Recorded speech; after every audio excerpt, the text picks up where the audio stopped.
We have some more disturbing breaking news because if you can believe it, Donald Trump's politicization and weaponization of the Justice Department has taken yet another dangerous and partisan turn. Trump ordered that 2 professional federal prosecutors be put on leave for the crime of trying to hold a pardoned January 6 insurrectionist accountable for threatening President Obama. It's stunning. But before we unpack all that, if you end up liking this video and you want to support the channel, please be sure to hit the like, subscribe, and alert bells before you go. All right, folks, again, there's just so much going on with the Trump Justice Department. It is so damn hard to keep track of. We are being inundated in the partisan politicization of the Justice Department, the likes of which we have never seen. And this is just the latest shocking development. Breaking on MSNBC, 2 federal prosecutors have been placed on leave at the direction of the White House after filing a sentencing memo seeking 27 months in prison for a pardoned January 6th rioter who brought guns, illegal guns, and ammunition to President Obama's house in 2023. That's how much Donald Trump hates Barack Obama. So let's take a look. Scott McFarlane says, new Justice Department seeks 27 months in prison for former January 6 defendant Taylor Taranto in separate criminal case. Okay, so I want to be clear. Trump didn't pardon him for what he attempted to do to President Obama in 2023. He was pardoned for January 6. Okay, so the pardon doesn't apply here. That's not why these federal prosecutors were put on leave. It's not like they tried to prosecute or get somebody sentenced who was pardoned for the specific crime. Okay? Feds argue Taranto, perpetrated a hoax on June 28, 2023 by falsely claiming he would cause a car bomb to drive into a federal facility in Maryland. Quote, on June 29, 2023, then former President Donald Trump published on a social media platform the purported address of former President Barack Obama.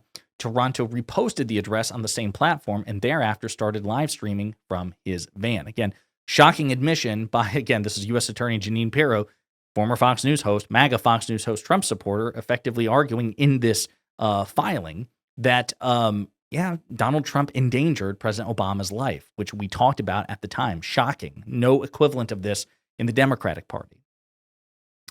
Feds to argue, quote, Taranto broadcast footage of himself as he drove through the Kalorama neighborhood in Washington, D.C., claiming he was searching for tunnels he believed would provide him access to the private residences of certain high-profile individuals, including former President Obama. Taylor Taranto will be sentenced tomorrow. He was found guilty at trial in May. Yet another January 6 defendant found guilty, though in a separate case. Here's the sentencing memo by Jeanine Pirro. Okay, so that provides you some context. And then this happens. These 2 prosecutors being put on leave. And Scott McFarlane also reporting on this. Take a look. Scott McFarlane, we had a developing situation here, and I want to explain it as clearly and as efficiently as possible to give you some context. But earlier this morning, according to a source familiar, the Department of Justice put at least 2 federal prosecutors in the U.S. Attorney's Office for D.C. on leave or are about to put them on leave after an overnight court filing in the case of Taylor Taranto. This is the filing.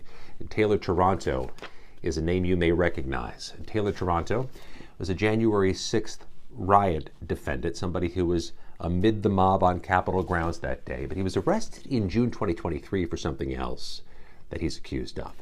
According to the prosecutors, and according to a case in which Taranto was found guilty in May, he was menacing outside the D.C. home of former President Obama in June 2023 with a van nearby that, according to the prosecutors, had some weaponry, some potential explosives inside, and that Taranto, a day earlier, had been threatening to detonate explosives outside a Commerce Department facility in Montgomery County, Maryland. He was found guilty in May. He is to be sentenced on this tomorrow.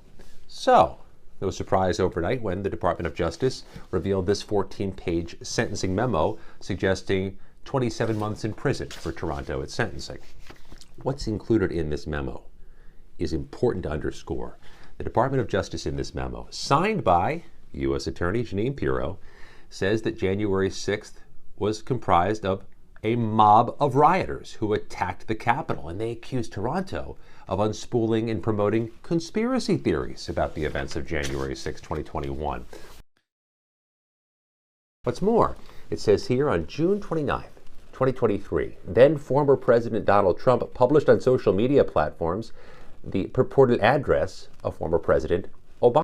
And again, this is important because U.S. Attorney for D.C., Jeanine Pirro, Judge Jeanine from Fox News, MAGA Fox News host, she signed the shit. She put her name to that paper.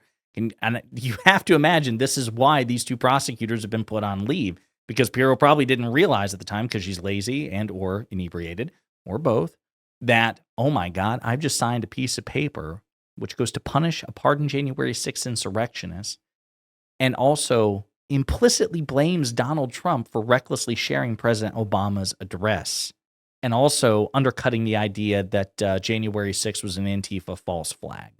Obama, ascribing some type of culpability for the doxing of President Obama's address to then former President Trump. This is signed by Jeanine Pirro.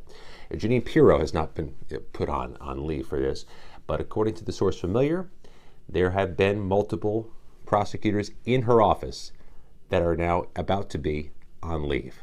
No comment from the Department of Justice or the U.S. Attorney's Office. We'll see if the White House says something later today.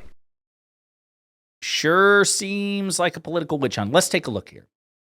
New statement from U.S. Attorney D.C. Jeanine Pirro. Quote, while we don't comment on personnel decisions, we want to make very clear that we take violence and threats of violence against law enforcement, current or former government officials extremely seriously.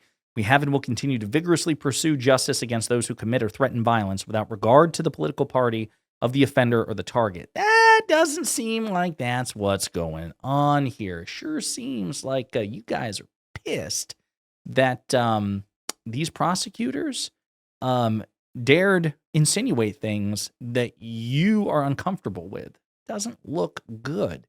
Does not look good at all. Let's take a look here. DOJ puts prosecutors on leave for accurately describing January 6th attack. The Department of Justice this week placed 2 federal prosecutors on leave after they wrote in a court filing that on January 6, 2021, quote, thousands of people comprising a mob of rioters attacked the U.S. Capitol. A source familiar with the personnel moves told Democracy Docket. The 2 D.C. federal prosecutors, Carlos Valdivia and Samuel White, were locked out of their devices and placed on leave just 2 hours after filing a sentencing memo in the department's case against Taylor Toronto. Yikes. Yep. DOJ confirms it too. Were furloughed due to government shutdown and informed they would be put on administrative leave following the conclusion of the shutdown, the sources said. Not buying it. Not buying it. In their sentencing memorando, Valdivia and White used only 2 sentences to detail Toronto's involvement in the January 6th attack, but that was obviously enough to really piss them off.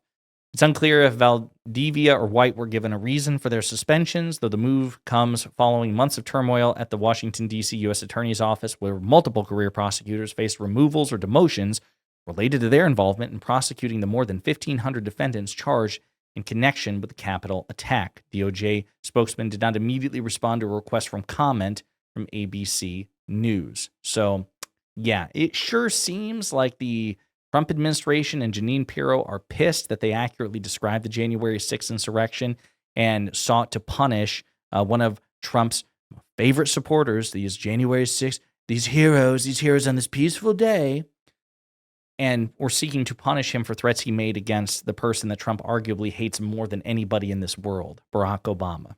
Pretty disgusting. In the meantime, let me know what you think in the comments.